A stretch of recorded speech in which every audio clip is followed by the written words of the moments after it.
Coming up on Good Morning Longhorns, yet another special legislative session is underway at the Capitol. What you need to know. UT celebrates first-gen college students. We talked with Longhorns from around the 40 acres. Plus, a big week in entertainment as the actors' strike finally ends and the Grammy nominations are here. Faye Webster takes on the live music capital of the world. Good Morning Longhorns was there capturing every moment. And finally, a UT student joins us to talk all things mariachi, the legacy of the genre, and his trailblazing family. All this and more right now on Good Morning Longhorns.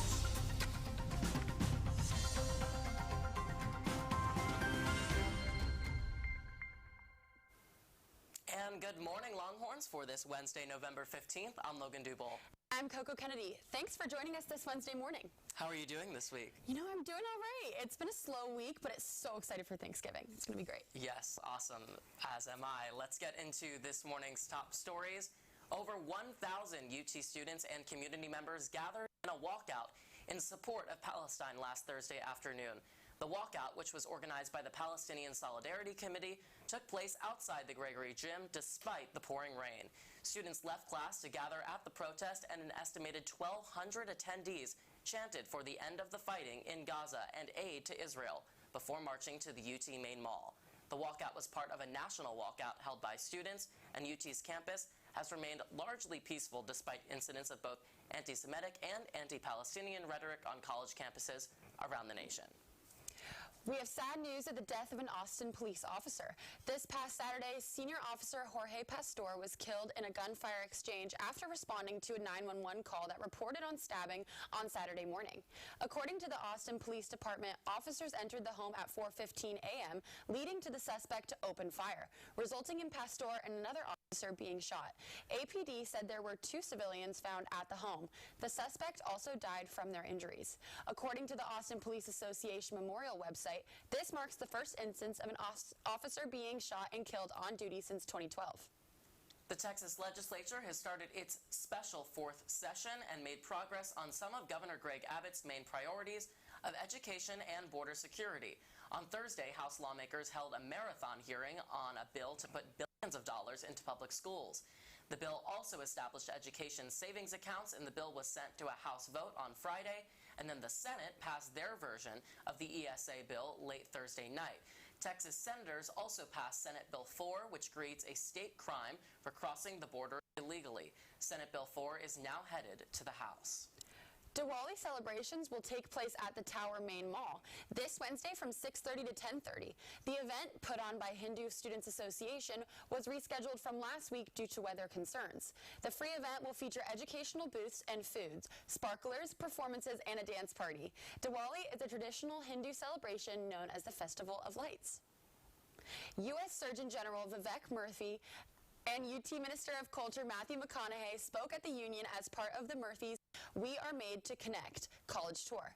Murphy said that we are in a loneliness epidemic and stressed the importance of relationships. He also promoted his 5 for 5 challenge, in which students do 5 connection-building activities in 5 days.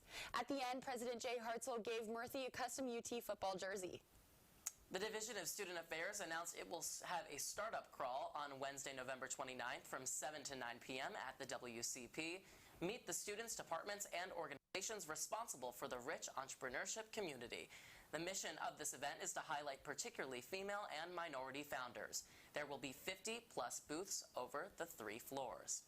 And this past Wednesday, UT held its National First Gen Day celebration at the main mall as part of our First Gen Week. Our reporter Jasmine Palacios spoke to several first-generation students at the event. Take a look.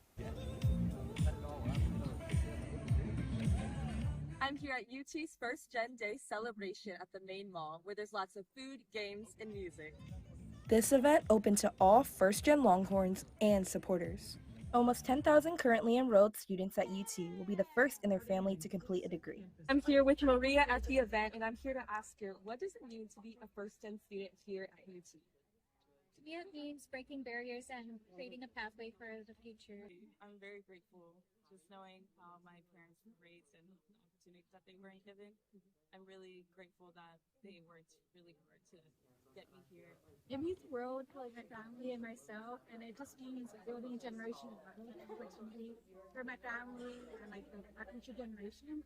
The celebration also included free UT gear and picture opportunities, along with guest speakers like Michelle Shanks, UT's director of the Center for Leadership and Learning. We are a talented and hardworking bunch of folks, but we are also incredibly good looking while doing it. Junior graphic design major Giselle spoke on her advice to future first-gen college students. I would just say, take advantage of everything because there's so many resources and opportunities that UT really offers, especially to first gen. And just showing up to every event, showing up to everything that is offered is really the best advice that I can give you. And as well, don't be afraid. I understand being first gen, there's so much things that we don't know, and our parents, we can't go to them and ask them. But there's so many people here at UT that really just want to help. UT First Gen events are all week long, and First Gen resources are available all year round. I'm Jasmine Palacios with TSTV News. It's officially back to work in Hollywood with the actors' strike coming to an end last week. The Screen Actors Guild has reached a 3-year deal valued at over $1 billion with studios and streaming services. This deal includes protections against AI use in Hollywood and is currently awaiting approval by SAG-AFTRA's board and members. Fran Drescher, best known as the star of the 90s sitcom The Nanny, became the face of these negotiations. This all comes after nearly 4 months of discussions which overlapped with the writer's strike. That strike ended last month. Coco, what did you make of the strike? Were there any shows you were watching that you were sort of waiting on during the strike? Yeah, definitely. Being from LA, I feel like I've been following it since the beginning. My grandma's also an actress, so I've been keeping up with a bunch of news, and I'm very happy to hear that we've come to a conclusion finally. Yeah, definitely happy to see things finally hopefully getting started, people getting back to work. The interesting thing is, too, so many actors weren't able to go on different talk shows and discuss what was happening or even discuss some of the projects they were working on because of the actor strike. They can post certain things on social media, so definitely happy to see them getting back to work. Yeah, we're excited for Hollywood in this new step. In other news, trending lately in the app Instagram Wrapped, this app claims to show Instagram users who are stalking them, screenshotting their posts, and more. The app, while being frequently used, has been reported to be inaccurate, as the users claim the results are changing each time the app is used. Instagram Wrapped also brings up data privacy concerns, as the app requires login information and put people at risk of being hacked. Nonetheless, the app continues to attract tons of users despite concerns. Logan, have you heard of this app or used it? I have not heard of it until we did this story. I definitely think it sounds interesting. Obviously, everybody wants to know who's looking at their profile and what's going on, but I think with the privacy concerns, I think I'm better off probably not knowing. Yeah. And anyway, I think I'm probably better off not knowing. I mean, I started to use it when it first came out, but it didn't seem too effective, so I haven't used it since the beginning of the launch. Yeah, I think we'll stay away from that. Anyways, after the break, stay with us for the latest weather. Forecast as well as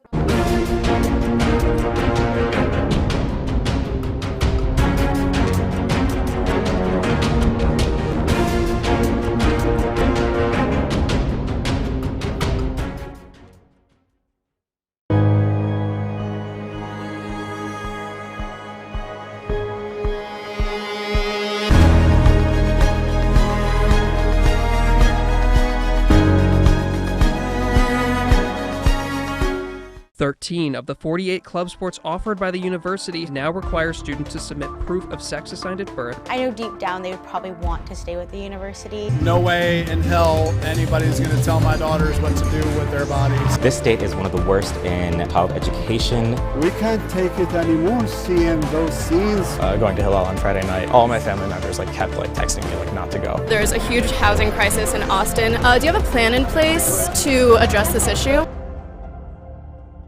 Determined to start your day well? We're up bright and early. From the enriching local stories to the weather forecast later in the day. Rain or shine, at Good Morning Longhorns, we got you covered. Comprised of a studious reporting staff going lengths to get that scoop, and a talented technical team to enhance your screen visually. As a fellow Longhorn, your mornings are better with us. So start your day the Vivo way. Good Morning Longhorns, Wednesdays at 7 a.m. Central Time on TSTV.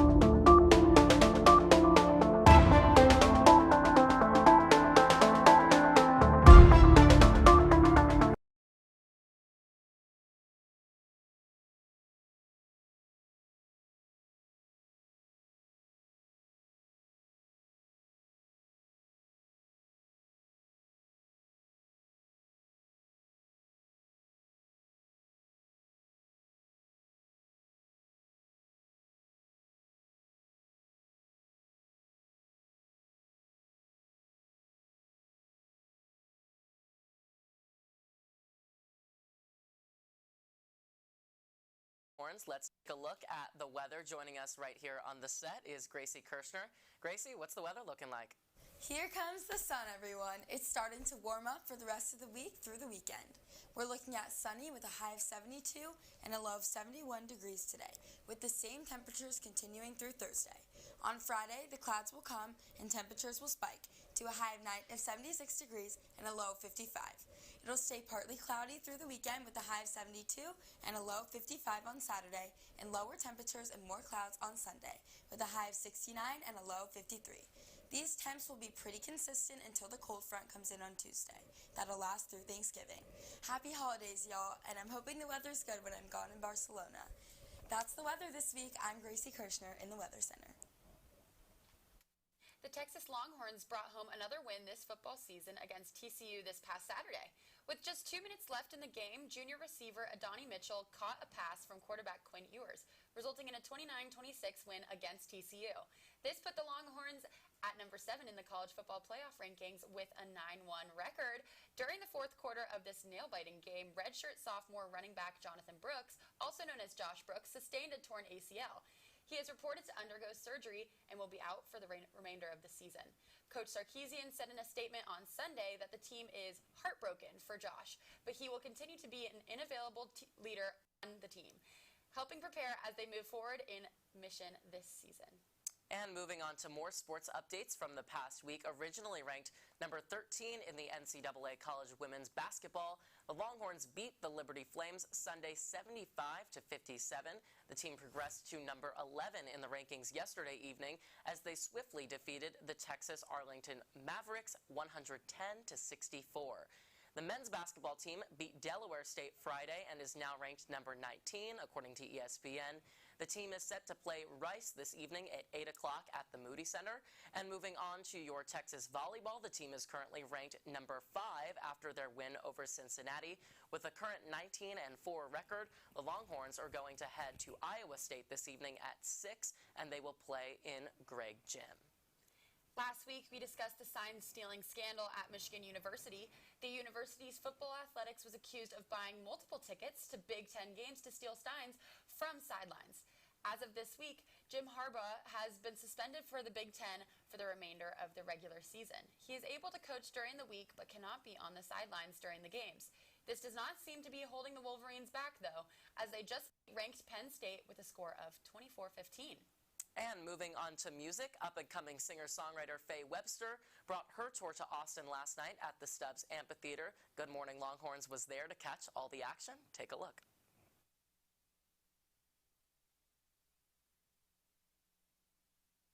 Faye Webster, the 26-year-old singer-songwriter, made her debut in Austin yesterday at Stubbs Inn. The outdoor venue hosted over 300 Faye fans to view her light-filled performance as she finishes up her North American tour. There, she performs her hit songs, I Know You, Kingston, Johnny, and more. TSTV has an exclusive look at the concert, her fans, and the thriving atmosphere. Hello, my name is Coco, and here we have Erin, live at the Faye Webster tour. Erin, how are we doing? I'm really good. How are you? I'm doing great. Thank you for asking. What is your favorite Faye song? Give me a little background on how you know her. So I got into Faye because of a lot of my friends that are with me tonight. Have you come to Stubbs at all, or is this your first time? This is my first time. Okay, and how are we enjoying? Pretty nice, pretty slay. I like that it's outside and it's like not too hot, you know? Same. Analia, how are you enjoying the concert tonight? It's really good. She sounds so much better live. Oh my god. I mean, good either way, but like live, it's always better. I mean, live's always the way to go. Yeah. How long have you known Faye and listened to her music? I want to say maybe like a year and a half, somewhere around that time. Faye's popularity began around 2019 after the release of her first album, Atlanta Millionaires Club, paying homage to her hometown in Georgia. Her music received a lot of praise as a mixture of pop, indie, and R&B. Many of her songs became popular on TikTok, which feature her heartfelt sounds and cool persona. Braden, a longtime fan, gives us insight on her kind nature. She was just so soft-spoken, and it was during COVID era, so we had like our masks on, and I was like the last one to get there. It was cold, it was raining, and she was just so sweet. And I was like just gassing her the entire time, and then she signed my hat. Check it out. It was like, I don't know, it was just a really sweet interaction, and she was just really nice. From the opener, May, to her final encore performance, Faye Webster really wowed her Austin fans last night. Keep up with Faye and her tour dates on all of her social media platforms. Live from TSTV, I'm Coco Kennedy. The theme for the 2024 Met Gala has been released. This theme is Sleeping Beauties, Reawakening Fashion, and is meant to highlight historical articles of clothing from the Metropolitan Museum of Art's Costume Institute that cannot be worn again. This exhibition itself is expected to feature 50 of these historical garments, and we will see how celebrities take to the red carpet on May 6th, 2024. And nominations for the 66th Grammy Awards are here. The Recording Academy announced the nominees this past Friday. SZA is the top nominee with 9 nominations coming from her album SOS. She leads a group of competitors that includes Billie Eilish, Taylor Swift, and Olivia Rodrigo. All 3 of these artists each have 6 nominations. Miley Cyrus also earned nominations for Endless Summer Vacation and her hit single, Flowers. The show will take place on February 4th in Los Angeles. Coco, what do you make of this year's nominees? I mean, I'm a huge music fan, so I'm excited for absolutely everybody. I'm excited for Taylor Swift to take home as many awards as she possibly can, but also Miley Cyrus. That was a surprising nomination. So happy about that. What about you? Yeah, I was definitely looking for Miley to be nominated. I don't know much music that was made in this century, but if it's Miley, I follow what Miley does, so definitely excited about that. Yeah. And up next, we're joined by our guest, a UT student bringing mariachi music to Austin and beyond. Don't go anywhere.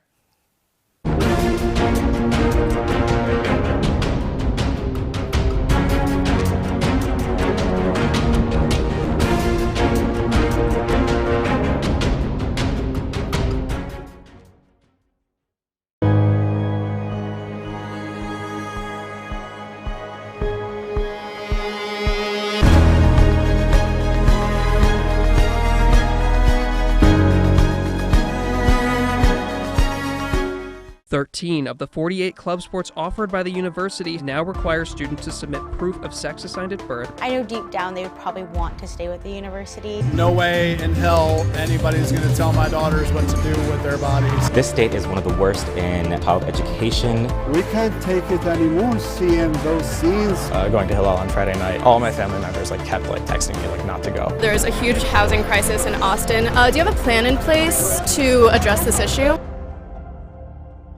Determined to start your day well? We're up bright and early. From the enriching local stories to the weather forecast later in the day. Rain or shine, at Good Morning Longhorns, we got you covered. Comprised of a studious reporting staff going lengths to get that scoop, and a talented technical team to enhance your screen visually. As a fellow Longhorn, your mornings are better with us. So start your day the Vivo way. Good Morning Longhorns, Wednesdays at 7 a.m. Central Time on TSTV.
And welcome back to Good Morning Longhorns. It's the music that fills the rooms of so many people across Texas and beyond, including in Mexico, where this genre, mariachi music, first originated a few centuries ago.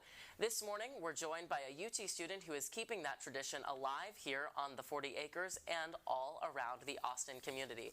Alejandro Jose San Miguel is a jazz studies and government junior, a member of the mariachi group Campanas de America. a mariachi instructor, and the grandson of the late Belle Ortiz, known in San Antonio as the godmother of mariachi. Alejandro, thank you so much for being with us this morning. Really happy to have you. Good to be here. Our first guest of the semester, as we close it out, we're happy to have you here with us. So first, just tell me a little bit about how you got involved in music and how it's really played a role in your life, you know, before arriving here to UT and now here as a college student. Of course. So music has been a part of my family for generations. You know, mariachi, it's folk music. It's passed down from grandfather to son, son, all the way down, and keeps on going. So essentially, that's what happened to me. My grandfather was a mariachi who passed it down to my father, who then passed it down to my brother and I. But from a young age, I believe the first instrument that was given to me, and this is aside from mariachi music, it was always at events, Christmas parties, any family event, there was music there. I believe I was about 7 years old when I got my first instrument handed down, and then the tradition just continued down, going past from instrument to instrument. And what does it mean to you now to be able to carry on this music here in Austin, as you said, going through generations and different family members? What does it mean for you to now, you know, beyond San Antonio here in Austin, live music capital of the world, to be able to bring, you know, a different kind of music to some of the people here? Of course, it's just it's bringing culture. Mariachi is culture, it's tradition, it's family, and then while playing, while not directly telling our audience, our clients, the audience, we want to show them and convey that emotion when we're playing. It means so much to me. And let's talk about some of the different things that you're involved in. So I know Campanas de America, let's get into that. And I know you're also an instructor, so bringing that to some other people as well. So my grandma started the first mariachi education program in the 70s. And this was a time where students there was backlash if they were able to like speak Spanish in classrooms. It was not a good time. And then she started the first program. She started multiple conferences that brought essentially people who wanted to get into mariachi. They were allowed to get in mariachi, because if they didn't have, let's say, like back to the folk music, how it's passed down, if they didn't have a father or a grandfather who was able to teach them the instruments, there was no way for them to get into it. So she started this program, she started conferences. So essentially, the majority of young mariachis came through her legacy. Incredible. And I know I was reading all about her legacy, and I know has been featured, you know, all at every level of news, all the way up to the national level. What do you want people to carry on and remember about bringing education? Because I was reading, you know, around 2,500 different education programs that were created because of your grandmother, and that wouldn't exist without her, and people, you know, wouldn't be passing down this music. What do you want people to remember about her, and what do you hope to carry forward? Just for all cultures, if there's something that you can do to feel closer to your culture, especially in this time when there's a huge disconnect with whether or not it's Americanism, or you feel like, oh, I struggle connecting with my family, but like I don't relate because I'm too American for my family, but I'm too whatever you are for Americans. There's things that you could do to help connect with them. And tell us a little bit about where people can find you and your music and some of the groups that you're part of. Social media is a huge platform. So you can follow us on Mariachi Campanas de America on all platforms. And just tell us a little bit about, one last thing before we go, about that sort of feeling of when you are going out there and playing and, you know, carrying the weight of these really important family and cultural roots. What does that feel like, sort of, to be able to go out there and play? Essentially, it's amazing. It's a feeling that's like none other. It's being in front of a crowd, and then it's not like I'm acting like I love it, because I genuinely love the music, and I really hope that conveys with the audience. Awesome. Well, thank you so much to Alejandro for joining us in studio this morning. And to learn more about Campanas de America, you can visit 210mariachi.com. And stay with us. Right after the break, we'll tell you what's happening all around Austin as the holiday season approaches. One final word from Good Morning Longhorns this semester, next.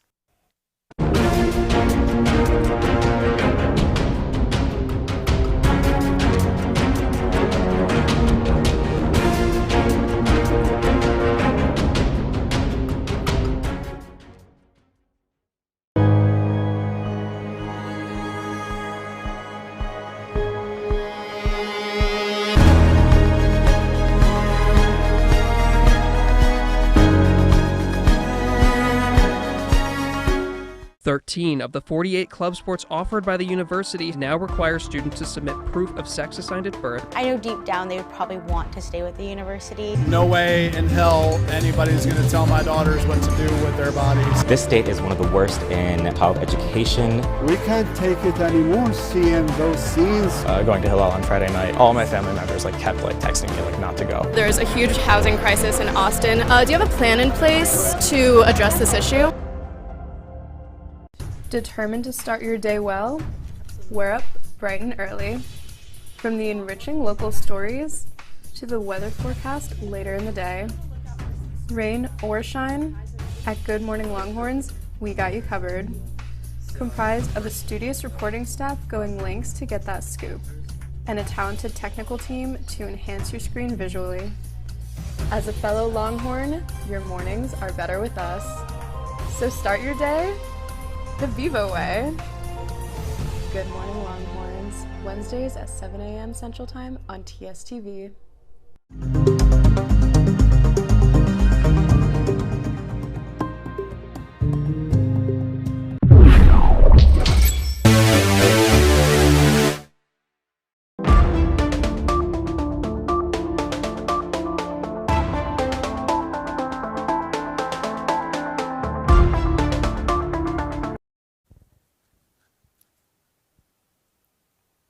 Welcome back to Good Morning Longhorns. Thanksgiving can bring us family, friends, and fun times, but it can also bring us food. Our very own Paulina Pearson has some fun fall recipes that you can surprise your family members with this holiday season. First, we have feta whipped pumpkin. This is super easy to create. You only need pumpkin puree, feta cheese, and a blender. This can be served with mini pieces of bread or a cracker. This next one's a little more elaborate. This is bread spread with cottage cheese, topped with arugula and roasted squash and apples. A dash of cinnamon on the apples also bring together fall in a bite.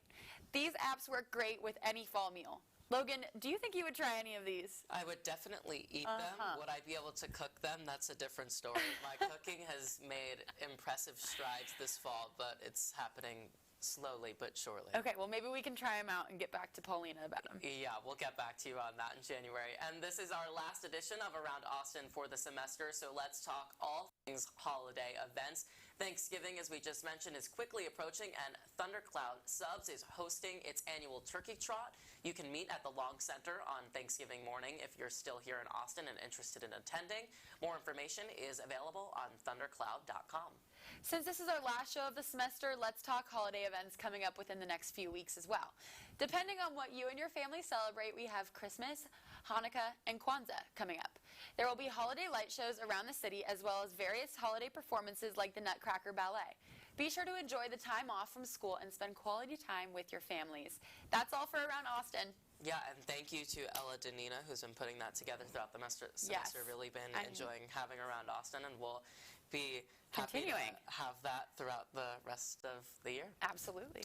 And that's all the time we have for today, and that wraps up our show for the semester. For more Good Morning Longhorns, until we return in January, you can follow us on Instagram at Good Morning Longhorns. I'm Logan Dubel. And I'm Coco Kennedy. From all of us here at Good Morning Longhorns, have a wonderful Wednesday and holiday season, and our team will see you back here in January.